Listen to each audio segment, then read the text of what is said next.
Palantir has returned about 44% compounded every year since its IPO, while the S&P 500 has done around 17% during that same period.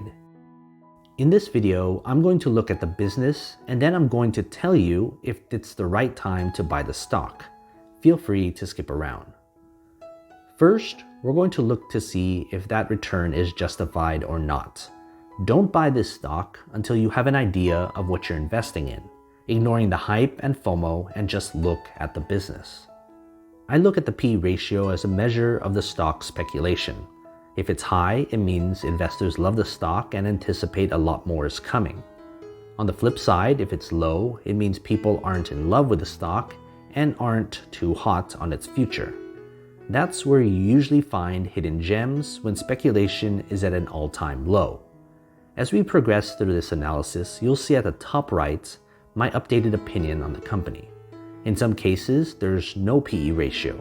That means the company has no earnings and its value is completely derived from pure hype around its stock. In that case, we're going off the whims of speculation with tons of FOMO, which I'd tried to avoid altogether. Relatively speaking, we're looking for a P/E ratio lower than 23, ideally lower than 2.99. Next, I look at the projected earnings growth over the next 5 years as a meaningful way to assess if the company is still growing at a reasonable clip. High growth often means high speculation, but that can sometimes be justified if the P/E ratio isn't too insane. Even mediocre growth is fine too, albeit it's a stable company with predictable earnings year in and year out. It's the low growth you want to try to avoid because it can be a sign of hard times coming for the company.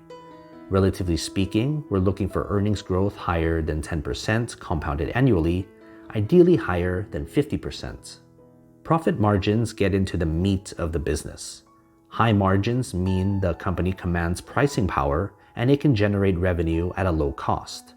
This opens doors to further development of the company's products, as well as acquisitions, translating to more growth. However, if we're looking at low profit margins, we need to look deeper into the business. It's not always bad, but low profits don't have as much room to maneuver and grow. It can still be stable, but that stability is often priced into the stock. Relatively speaking, we're looking for profit margins higher than 12%. Ideally higher than 52%. Furthermore, the company's return on equity is another important part of valuing the business. It goes hand in hand with profit margins. The ROE measures how efficiently the company can generate cash from shareholders. A high ROE in turn fuels high profit margins, which cascades growth. Combine that with a lower P/E ratio, you're looking at a great company to invest in. Relatively speaking, we're looking for an ROE higher than 15%, ideally higher than 55%. Lastly, one of the most often overlooked metrics when deciding whether to invest is the dividend yield. In many ways, I consider this the most important metric if you're a long-term investor. A high dividend yield combined with the other 4 metrics in this video makes a very powerful investment vehicle. If your plan is to hold for years, you want to get something out of it. A dividend is basically passive income. Otherwise, if you're investing in a great business but it doesn't pay a dividend, it's almost useless to you until you sell it. Relatively speaking, we're looking for a dividend yield higher than 1.25%, ideally higher than 3%. So what you're looking for here is a company with a low P/E ratio as possible. That means less speculation around its stock. High projected earnings growth because it means the company has room to expand and develop. High profit margins so that it has the ability to grow those earnings. A high return on equity as an investor because you want your money to be efficiently used to create those high profit margins. And lastly, a high dividend so that you directly benefit from such a good company. This is just one stock, but I analyze a lot of stocks that I don't publish as videos. If you want to access hundreds of other stocks, join my Patreon. You'll get access to all those grades. They're updated all the time. Go to patreon.com/GrowthShares or click on the link in the description. In reality, there aren't many companies that can perfectly fit these 5 metrics. That's why when such a company comes along, they're such good long-term investments. But as fast as they come, they quickly become overvalued because opportunities like this don't come around too often. Let's pivot and look to see when you should buy the stock if you so choose to go that route. I'm going to outline a path based on whether you plan to hold the stock for the short term, the near term, and the long term. If you're a short-term investor, someone looking to buy low and sell high within the next month, look at the stock's relative strength index. The RSI measures the stock's momentum and spits out a number from 1 to 100.